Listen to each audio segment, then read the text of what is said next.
is now officially installed in there, as you can see. Real easy to snap in. So it's going to be a lot easier than the old one. The old one was swelled up a little bit, so it made it like a really tight fit. It was hard to get it off. And one thing you want to be careful of is taking it off, because this thing is on a float on here. So you would have to have something to back your head at the top of the cartridge while you're holding this thing off. You have to make sure you try to hold this tone arm as best as you can when these things swell and get stuck on here. So like this one here. Well, like I said, I'm going to keep this one in here for now. Yeah, this one seems to be in relatively good shape, so and it seems to work. I want to keep that original one in there. See how long it lasts. And if I had to get another one, I'll get another one. But it will make it a little awkward having a green and a black. But when I looked on the inside of their inside of the plastic here, it's the exact same mold. So everything's exactly the same. It's just this one's green. Just the new ones are green instead of black now. There are some black ones, but it's only available in Europe. And I'm not gonna spend like a lot of money for that. And these here cost about $40 or more. So that's the last portion I got to install. So now I'm probably gonna go ahead and take that one thing off real quick, which is gonna be that wheel that I was looking at before. That guy right there. I'm gonna take that off to see maybe I could do something with it. If not, I'll probably just leave it as is. So I'll just have to deal with it when the door opens.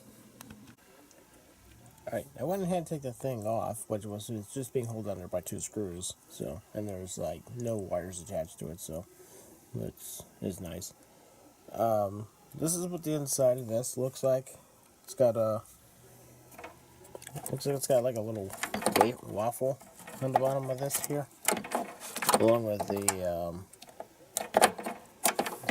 thing that's kind of getting itself caught on here now. Yeah, you see, it's got like it's got a little bit of a sandwich underneath here. There's the metal spindle that's there. It's got looks like a cloth washer. Then another washer on top of that looks like it's made out of PCB. The same stuff that you make motherboards and all that off, with a plastic base on top. Then it's got the center spindle with a spring in here that pushes up on it. That's for that. This is the main part itself that sits over that. It's got a ring spring on the inside. One side doesn't have a hook, but this end here does.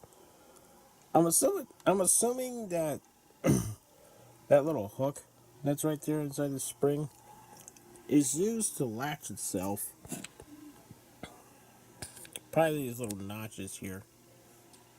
Camera's not focusing too well, but there's like little notches you can see there. There's like 4 of them all around.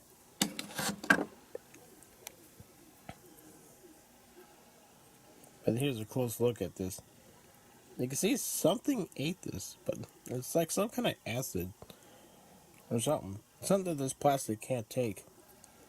And it's just almost completely destroyed it. And they got sitting on top of it a little washer sitting on top right there, along with that same type of C-clip that's used on top of that pinch roller.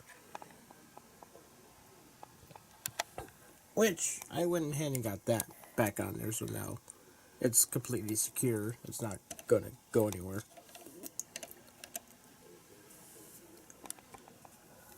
So, I'm not sure how I'm going to replace this. This is going to be a tricky one. A lot of these other parts were actually not too bad, other than the belt for this thing here, which I had to guess.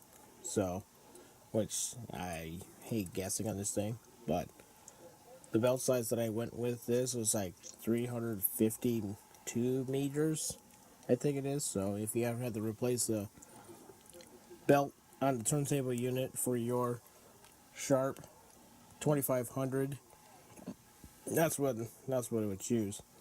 Don't go anything past that, because it won't work. Which I think it jumps up to like that 400 size, which that 400 is way too big. So I would say 352 meters for this. You get it somewhere close to that. Yeah, so I'll see what I can do here. The spring inside this is just floating in there. It's not attached to anything. It's just kind of like pinched. So I might end up ask my boss to see if he can make this for me. Since I'm on vacation at this point, so I might have to ask him to see if he can make one of these for me while I'm gone. Alrighty, we got the I got the last part finally replaced on this machine. I had my work actually 3D a part for me to get to finish off the turntable unit, and you can see I got it mounted inside the ghetto blaster now. Let's see if I can show that part. It might be a bit dark, but there's the new gear installed, and it works out quite well. So the old one is now staying out of the machine, and I even got a backup one just in case if I need one. See, the one on the left there is the 3D printed part. This is the second one. They made 2 of these because one did not work. You can see the middle one is a little messed up. And on the right is the original, the one that's severely damaged, no good. Still gonna hang on to it in case if I can in case if I need to have it for something or have it as a reference to show that this thing did have an issue with that. We're plugged in, and my poor wires fell out.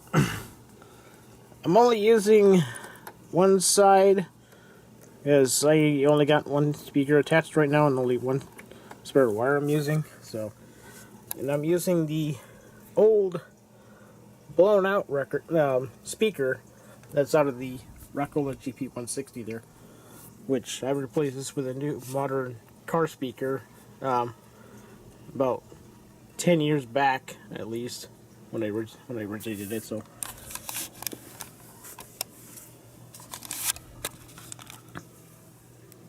there's the indicator lights. Power on. See, the power light comes on. You can see it actually fully functions. So this thing is back to life. Right now I have it set on tape, so let me put this onto radio. Hopefully I don't run into anything too copyrighted.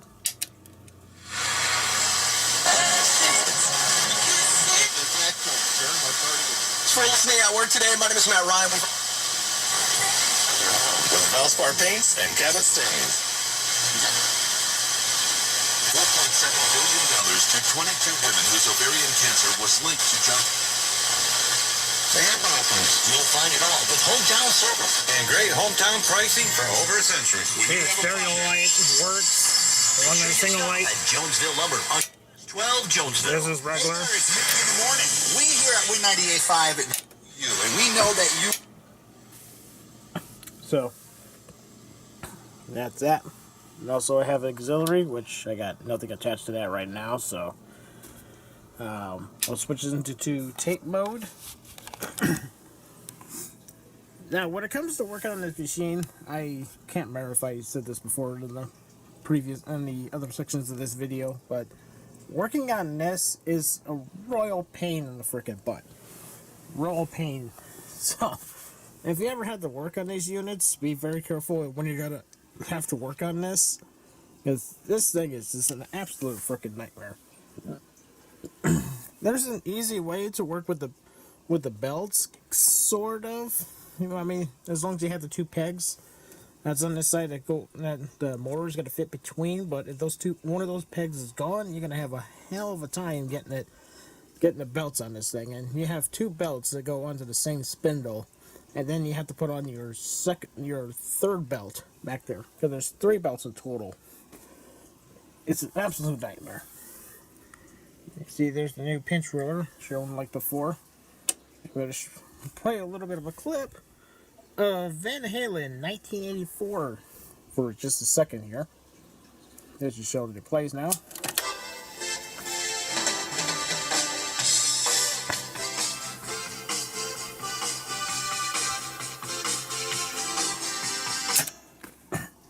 That's about all I can do. Sorry. It's all thanks to YouTube. Copyright. Bullshit. Whatever. So, that's that working. And also the radio's working just fine. The controls are a little fidgety, I think. But everything seems to be functioning just fine for the most part. I might do some contact cleaner, but I think they might be fine as they are. But now, we'll go on to the turntable unit, which right now I have turntable turned on, but right now it's not going to function because of the light. That light that is up here. Guys, what I understand, that this thing actually has a same kind of type of indicator that you'll see in a modern VCR, where if you cover it up and put it in the darkness, it'll sense that something is there. But if you have light hit it, and it's going to sense there's nothing there, so it's going to keep staying off. So, watch these lights when I bring this forward. See that light come on?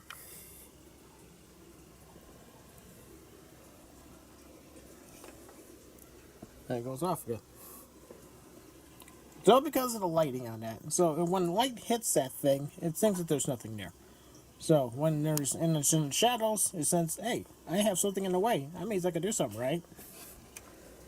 So, I'm going to play this 45 that got in here. There's no way in hell that YouTube's going to get this thing. And this might disturb some people for this song, but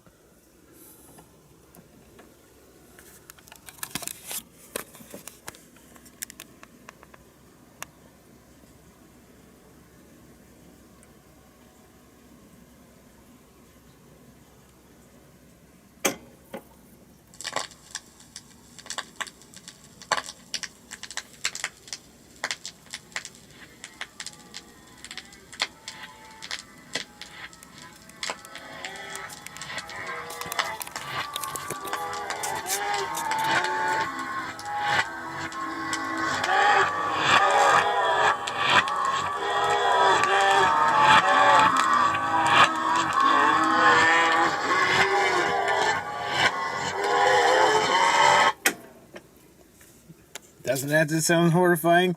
Try to pick that up, YouTube. Make it seem like that Satan's trying to talk to you in slow motion. This is actually one of them singles where I'm guessing they must have did this on purpose. It's just to say, oh, you want to buy our 45? We're only going to get half a song. The other side, screw you. You're not going to get it. So whoever buys these records, the manufacturers, I'm pretty sure they were probably laughing at everyone whoever bought this back in the time. Which, I can only imagine if it was a crude joke, but, you know, I guess somebody must have thought it was funny. But luckily, the other side is just fine. So, now we'll switch to side B. And we'll play that for a second. It's actually side A, but